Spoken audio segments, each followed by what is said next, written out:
Today, we are at the beginning of a historic discovery. We are going to spend 8 days in total darkness to explore the exact depth of Krubera Cave, which scientists consider to be the deepest cave in the world. We are even hoping to discover new animal species that have been isolated in this subterranean world for millions of years. During this expedition, we are going to cover a distance of almost 5 kilometers, and every one of us will lose 10 kilograms on average. Curiosity brought me here, but it is too risky. Let's descend to the deepest point of the world's deepest cave. The explored part of Krubera is 2,199 meters deep, but its true depth is still a mystery. The last update to its map was over a decade ago.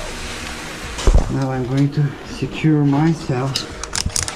I'm going to put this Jumar here to be secured again. I'm going to tie this new station's rope to my stop descender to descend further. I'm good to go. I'll take this securing point off. Jumar and take it off. Time to descend. At the cave's deepest accessible point, there lies a dangerous siphon never passed until now. Yet our goal with the Russian speleologist team is to push further. I even signed a contract accepting that this expedition could literally cost me my life. For over 20 years, Crimean Federal University lecturer Gennady Samokin has worked on this cave. The hardest part is always the entrance part. I've been training for over a year to join this expedition and document it. During these shoots, I'll come face to face with life-threatening situations on 4 separate occasions. Time to connect to this station. I'm gonna secure myself first. Now I'm connected to 2 securing points. Any mistake can be fatal. That's why we use 3 securing points. Deep, slippery wells, tight squeezes, siphons where there is no air, and freezing temperatures. That's what we're about to face. It's time to take this off and then this off. Now we are gonna descend. Hello, Krubera. Pitch darkness. Free!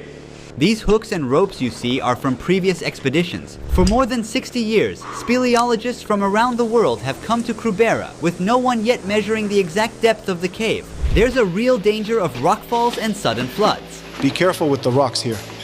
Even the most experts have lost their lives here for these reasons.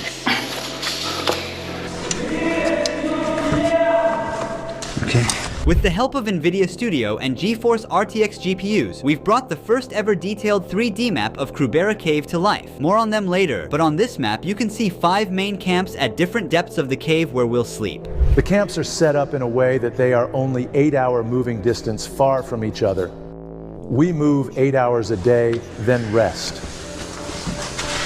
Just because we're descending one after the other doesn't mean it's only us. We're actually a team of 2 groups, 11 people in total. And right at the beginning, I started to tangle myself. Because of confusion, I forgot to put my stop descender on and carelessly unlocked my most vital securing point. Now I'm relying on the Jumar, the weakest securing point. It works fine as long as I stay upright, but if I squat a bit too much, it fails. I forgot one thing. I need to adapt quickly if I want to make it out alive. I'm gonna put my securing point because I forgot to put the sander. Alright. When you're on the rope, it's just you and the rope. You're all alone. Nobody can see the mistakes you could make and really help you.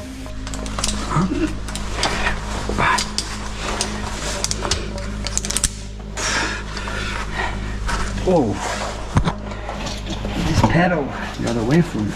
I need to put it back on. If I fall from here, I don't think I'm gonna be alive. The average speed of moving through the cave is 100 meters per hour. Our ascending speed and descending speed are the same. We also carry our bags with us in the cave. The temperature is only 3 degrees Celsius, so being here is not different from being inside of a giant fridge.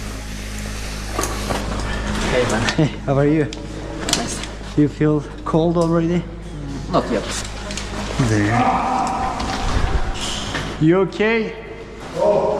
This is where a sheep met its tragic end, falling from the lush valley above down hundreds of meters into the darkness below. The sheep is under the soil.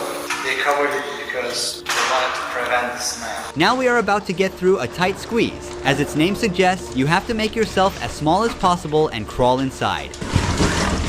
Let it go. I'll go after it.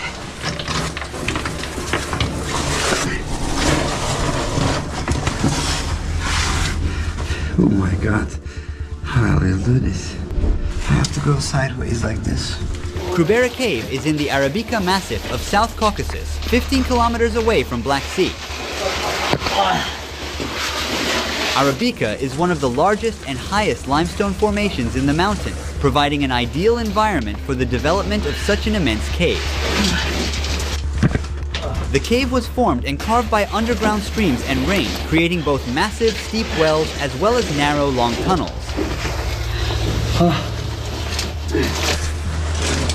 Make myself smaller. Scientists believe Krubera is 5 million years old and it continues to be shaped even today.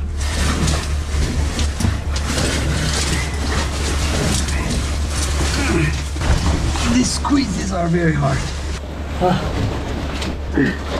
They say don't feel claustrophobia until you get stuck.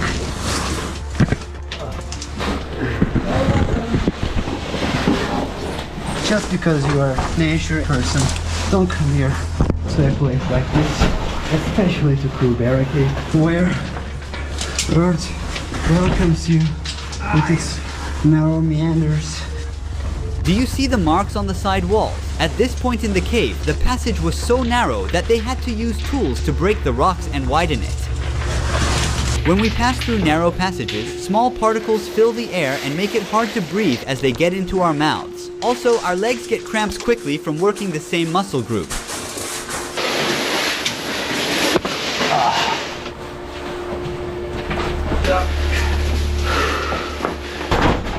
It's better if you go slow. Oh, alright. Here you can see the wire. This wire goes for 2,000 meters Yes. and allows the phone to work. Unfortunately, some broken somewhere. It was likely damaged by a recent flood. We're completely cut off from the outside world for the next 8 days.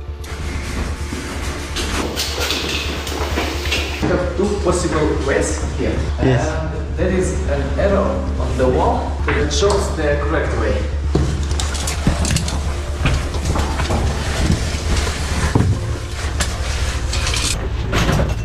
That's the way to go.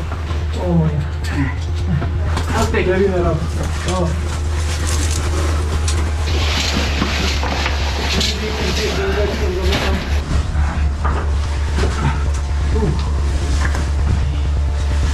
Very narrow, man.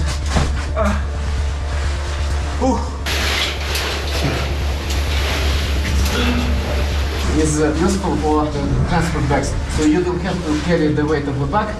Rope carries it for you. And you move it like this. Oh yeah. And also use your long stroke to set for safety. Falling through these rocks could injure us. Okay, we have to be connected to the rope as well. You don't want to be here. I want to cut the hook like so.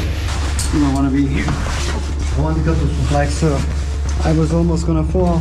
This thing saved me. It's so wet, it's slippery. It's like a zip line. I just assumed that it's not dangerous. All right.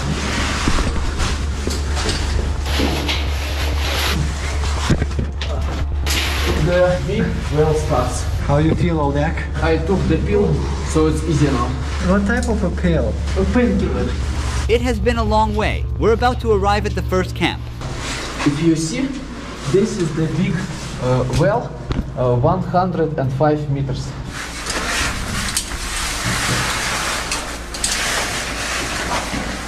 It feels like it's 3 times bigger. Thinking about ascending 2 kilometers back to the surface makes me feel overwhelmed already. The rope fibers got stuck in the stop descender mechanism. If I couldn't get them out, I would have to leave the stop descender here, and I wouldn't be able to go down any further. I would have to quit and climb back up. This panic caused me to tangle my rope and my bag's rope.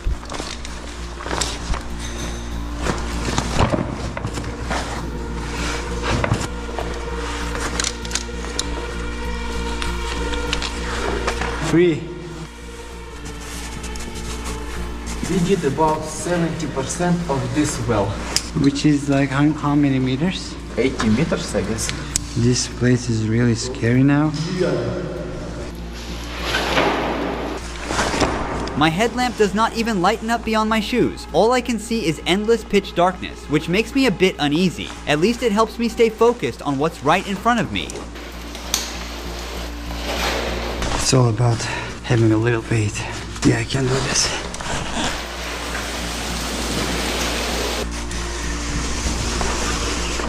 It shocks the rope.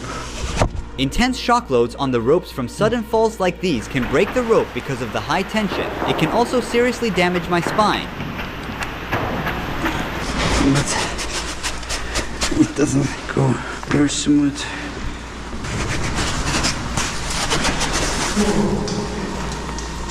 So, welcome to the bottom of the well. Alright. While we were descending into a huge well and filming everything, the first group created a gap between us. Wait, I don't know what's in here. But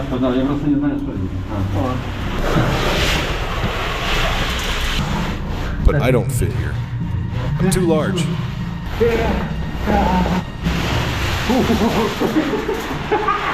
Look at all the rocks. I think they dropped from the ceiling. If we camp here, one of these rocks can fall on us. There's a sign here.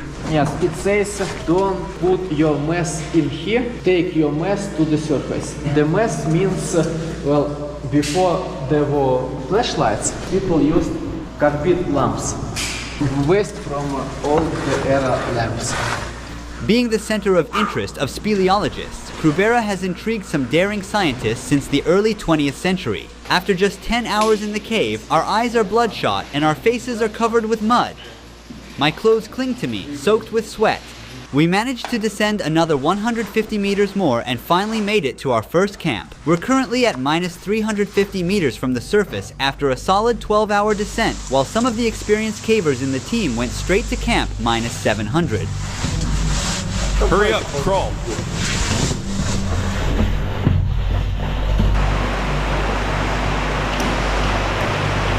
Where could I put this? Hang it over there. Got it. Like drying them off in the sun, huh? Yeah. Gennady is very optimistic about the possibility of discovering a new animal species at the bottom of the cave. I can't stop wondering what we will discover. My boot's on fire. Is that your boot?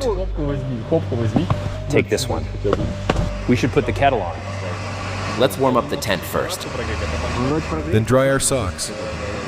Now, everyone is busy drying out their damp clothes and repairing their gear.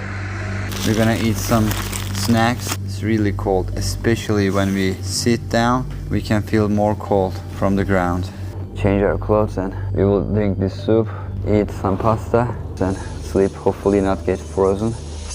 Кавказская кухня. The most important things are food and fuel for heating, of course.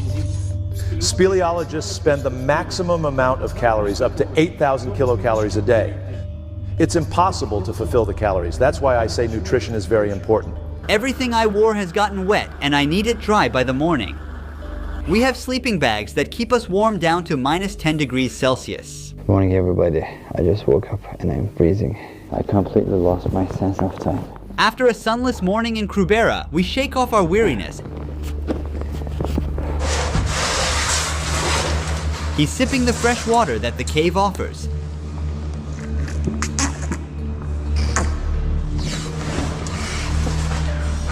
Everybody gears up for the descent. How are you feeling? Better than yesterday. I'm feeling a little more combative. I'm gonna put on my thermal underwear, then wear this costume, wear my boots, my waterproof gloves, my helmet. This is my harness. Hey everybody. You look like Terminators. Horizontal tunnel. Then another big well, 115 meters long. Another tunnel. From there, some ropes down and up, and horizontal like tunnels again. And then? After that, the last well is 30 meters. Then we go a little bit more and find the camp. I also asked him if we could catch up with the first group. It will take about 2.5 hours to get, maybe less. but I don't know when they will move out. Right. They think we are slow and they want to wait as much as possible. If you want to pee, you have to take all this gear off, which will take any person about 30 minutes. If you are in a hurry, you might pee on yourself. Sometimes it's a better idea to do so. Free? Let that go, which pulls me down. It's not like Earth, it's like an alien planet. No life here. Bye bye. Bye. Alright, good luck. Yeah, you too. This works, yeah. Wonderful. We're completely cut off from the outside world and on our own down here. The camp on the surface has no way of knowing directly if anything goes wrong, so we have to be extra careful. Look, there's water here. They gathered the water from here to the camp. We've been descending for about 6 hours today. We're all pretty wiped. Oh, the rope is wet. From now on, all ropes are wet, and the descender's mechanism doesn't slide easily on wet ropes, causing risky shock loads each time. Breathe. Another tunnel, huh? He is shaking from the cold. I asked for another break. You have to rest, but you cannot rest long enough to start freezing. Sometimes you kind of sit, you turn your light off, you close your eyes and try to rest and falling asleep. And this is the worst. You can easily die if you fall asleep. So no matter how hard it is, how difficult it is, you just have to push yourself. So we've decided to rest at camp minus 700 before pushing to camp minus 1400. Here is our home for tonight. It looks like everyone has gone ahead already. Our guide is going to prepare some lunch, dinner, whatever it is. I don't know what time it is. My brain is so tired. More tired than my muscles. We're close to camp minus 1,400. Before entering the minus 1,400 camp, speleologists created a makeshift water tap using an empty bottle. The group ahead has also reached their new campsite at minus 1,400. Why are you pointing at the tent? It's going to fly off your hand.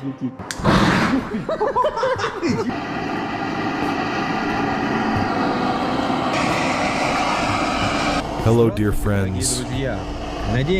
We hope everybody is alive and well. We hope you haven't lost your team spirit. We believe that you will succeed and you will be able to find something beautiful for this underground world. We look forward to seeing you soon. With our love, your friends. There's nothing like a cold cave shower under a waterfall to wash off the mud, sweat, and exhaustion after days of exploring. The water's not that cold. You feel warmer if you get used to it. All right. After a rough sleep, some are stretching their tired muscles, others are putting on their gear. Everyone is getting ready to dive further into the depths of Krubera. His knee pads are torn. He will stitch up new ones.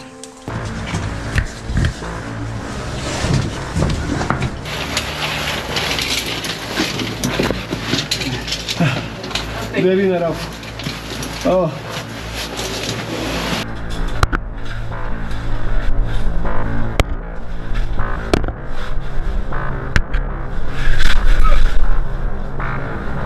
Everybody, let's keep going. This is the right way.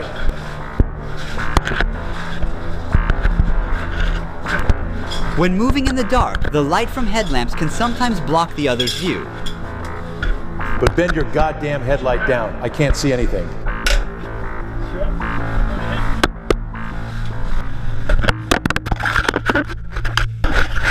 That's enough. I hate this camera.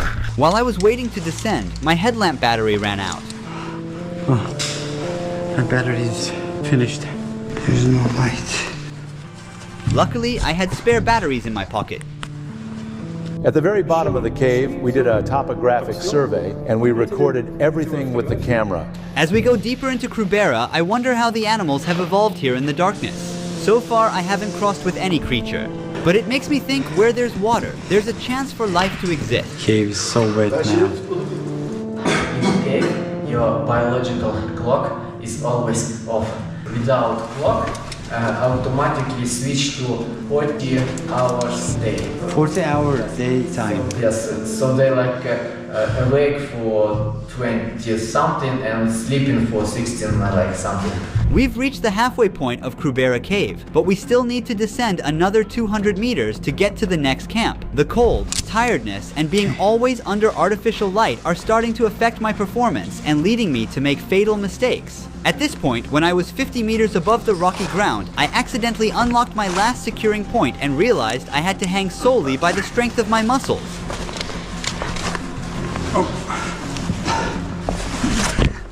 I forgot putting my descender on. Every second, my muscles are getting tired. If I fail to lock my carabiner and fall, I will certainly lose my life. The way I attach the carabiner is extremely risky, and it could open at any time. I also got my glove jammed. Right.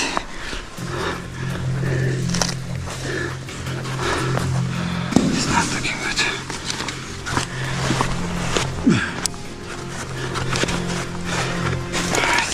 It requires full dedication. One small mistake can kill you.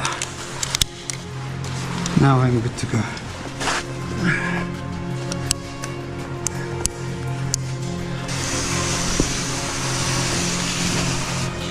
Gotcha. This is the rope I want to be on. Just a couple of minutes later, I almost unlocked my last securing point for the second time. I opened the carabiner. Fortunately, I realized my mistake. That's not good. Another mistake. I need to put my descender first. My eyes feel heavy in constant darkness, and my brain feels like it's collapsing under the weight of fatigue. Hey guys, it's really tough. It's not easy as it looks. There are underwater currents that block the way. Siphons are basically passages that are flooded with underground rivers. Well, everybody, let's go and take a dip. There are dozens of them along our path, and a single wrong move could leave us trapped, out of breath, and facing the terrifying risk of drowning. To help you better understand the challenging conditions in Krubera, we created 3D models of siphon explorations and the map. Blender, as with most 3D softwares, is powered by NVIDIA Studio and GeForce RTX, so we work directly in full detail within the viewport, seeing results instantly without waiting for long renders. On the map, you can see where the siphons begin and end. These water-filled, deep passages are scattered throughout the cave, and we're now starting with a moderately big one. Creating these animations took us 2 weeks, but the advanced technology we used significantly sped up our workflow and helped us to save hours. This caver, as you can see, has attached rocks to himself to prevent floating upwards and striking his body on the ceiling. He could also be swept away by the water flow and get lost in one of the upward leading passages and lose his life. Some of the siphons, like this one, have no air pockets, which means these passages are completely filled with water. Passing through them can take several minutes depending on their length and difficulty. If you can't follow the rope in the siphons and miss it, you can enter the wrong tunnel and you can drown. If your clothes get caught on a sharp stone and you can't get it out in a panic, you can drown. Even if you do everything right, you can still drown if you can't hold your breath long enough.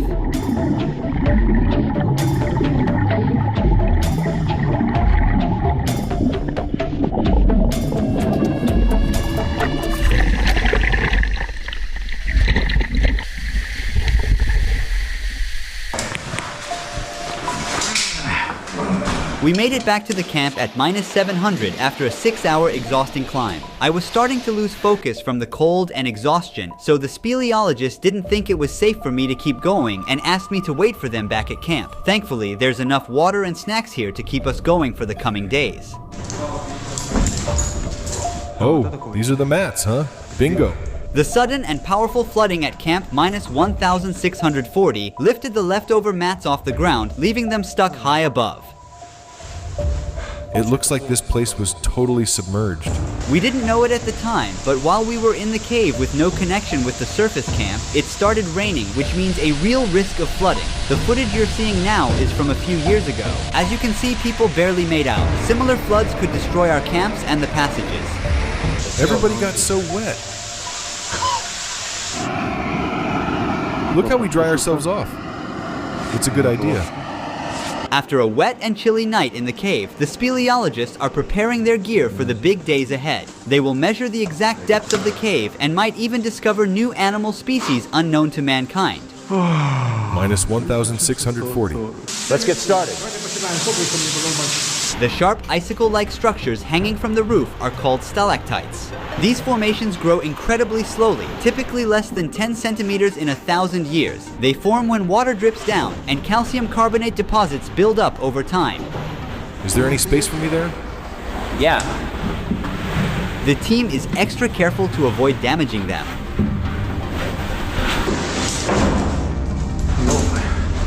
This looks so dangerous. They also became both physically and mentally exhausted.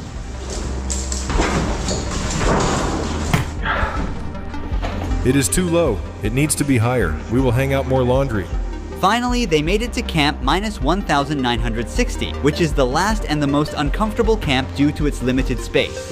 Is it okay if I pee on you? The team was unable to even stand up properly the entire time they were in this small gallery. The camp is minus 1,960 meters down. It's one of the deepest camps in the world. Some of us are soaked entirely, and we all have bruised eyes. Some went down to minus 2,080 already. The camp, of course, is not very comfortable here. The flood constantly washes away all the mats. As for the two captains' siphon, it starts about 200 meters down from here. After days of relentless effort, the team has finally reached the deepest point in Krubera that humankind has ever explored. Gennady and his teammate are now working to precisely map Krubera's depths. Measuring the deep underground is much more challenging than measuring the surface, as GPS signals are useless. A laser rangefinder is used which is capable of calculating indirect heights and distances between 2 points. He is proceeding to the outermost edge for the exact calculation.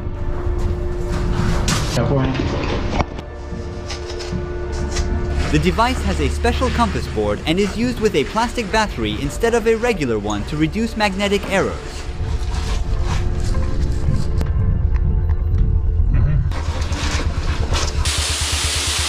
Not on our left, not on our right. Where to go? There is no other way. What? There is no other way. I understand. He has to get wet for this calculation.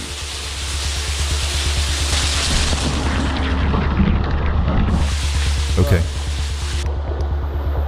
Once they exit the cave, they will make the total calculation and issue an official statement regarding the cave's actual height. They are near the two captains' siphon, the deepest siphon in the world. This is the endpoint. They're preparing the gas tanks to dive into the deepest point of the cave, equipped with a precision measurement device to record the cave's depth. Gennady also carries numerous bait traps. He hopes to discover a new animal species yet unknown to mankind. We have to be careful here. Let's see the results. Let's see if anything lives down there. Now the team is getting inside the siphon's deep, cold, and murky waters.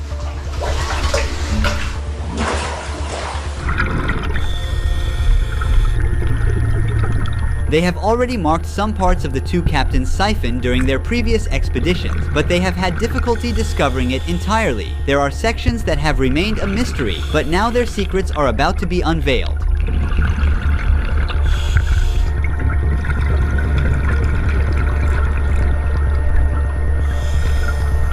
He tied a few bait trap bottles to the rope so as not to lose them. On their way back, they didn't notice it, but the camera captured it. A small, completely transparent animal was lurking in the water.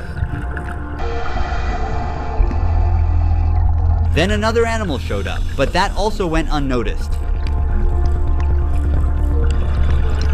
What is this? These animals are blind due to the absence of light. Fortunately, the team managed to capture an exceptionally unique animal in the trap. They also encountered another highly distinct-looking animal purely by chance. The footage you're seeing has never been captured before. There it is. There is the fish. Let's not lose it. Wow, what is this? Let's get this one right away. If these animals are unique to this cave and have never been spotted before, these findings will be added to the precious library of human knowledge, a significant step for mankind. We have documented them on video. Most of these creatures are transparent as they have evolved in total darkness. But the other creature they pulled from the trap is not a new discovery. It was identified in 2013 and it only lives in Krubera Cave. Its name is Gammarus kruberian. Amazing news. I'm just in shock. I'm realizing that we live in a beautiful world. Depth measurements of the two captains' siphon, and consequently the cave, have also been collected. Could this discovery confirm Krubera as the Earth's deepest known cave and lead to its inclusion in geography textbooks? Now it's time to ascend to uncover the truth about Krubera Cave. Oh my god. How long do you think we will wait then? I think like 1 hour maximum. We had already put our caving suits back on at the time they had predicted they would arrive and patiently waited for them. Yeah,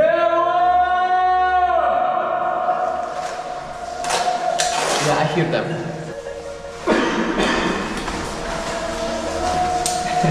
They're coming! Yeah, they're coming. Woo! Yeah. We're getting ready to ascend back up 700 meters in 24 hours.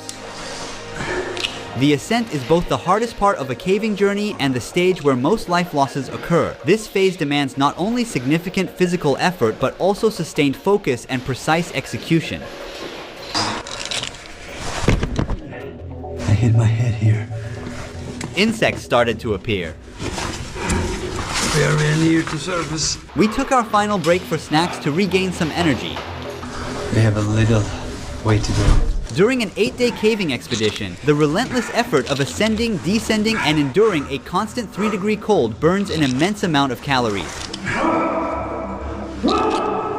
Most of us lost around 10 kilograms over the course of this journey. It's a significant sacrifice we make in the pursuit of new discoveries. This is probably the longest time I've ever been in the cave. Once everyone exits the cave, Gennady Smokin, the leader of the expedition, will evaluate the success of the 8-day mission. He has a very important announcement to share with the world. The daylight, the breeze, the fresh air, the rain, and the scent of plants restore my sense of humanity. Finally, I see the daylight. I feel profound gratitude for being alive. It's water. Now, we are about to discover the most important aspect of this documentary. Can you officially confirm that Krubera is now the deepest cave in the world? We deliberately didn't publish the depth data of Krubera Cave until this interview. This is a very important moment. We wanted the collaborative work we've done with you to culminate in a clear declaration that Krubera Cave is, as of today, the deepest cave in the world. The computer calculated the margin of error for us, which was around 0.1%. Today, we can confidently state that with our methodology, the depth of Krubera Cave is 2,224 meters, including the siphon and the upper entrance, which is 3 meters higher than the Arabica Massif. This means the margin of error is approximately 10 meters. This year, we also collected samples of crustaceans and sent them for analysis. You also discovered some creatures during the exploration. Could you share more information about them? Have you completed their taxonomic classification, or is the research still ongoing? We discovered some really interesting findings this time. What is really important is that these data that we have collected are unique. This is because almost no one has ever worked at such depths. But their exact species identification is not yet determined.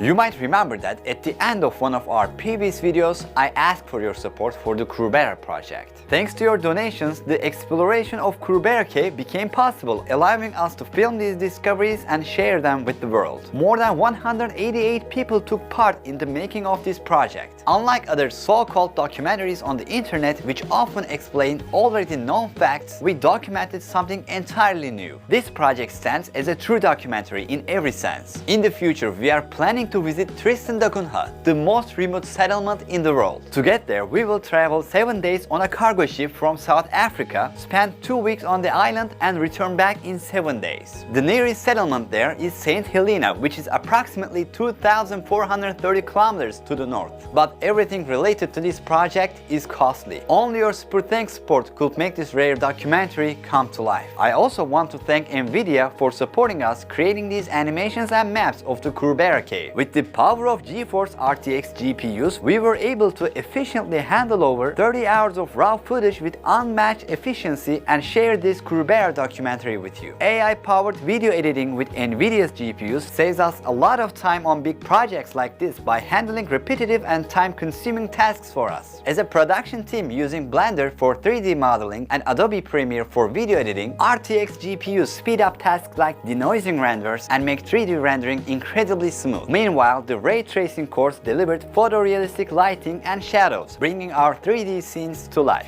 On the video editing side, RTX GPUs enabled us to improve audio clarity with AI-driven noise reduction, achieve precise color matching for a consistent look, and dramatically reduce rendering times. GeForce RTX GPUs accelerate over 100 of the world's most popular creative applications, including Adobe Creative Cloud, Blender, Autodesk Maya, Unity, Unreal Engine, and OBS, empowering creators to move from concept to completion faster than ever before. Thanks to NVIDIA for supporting this documentary. Thanks to you for supporting the channel. Ruhi Chenet was here.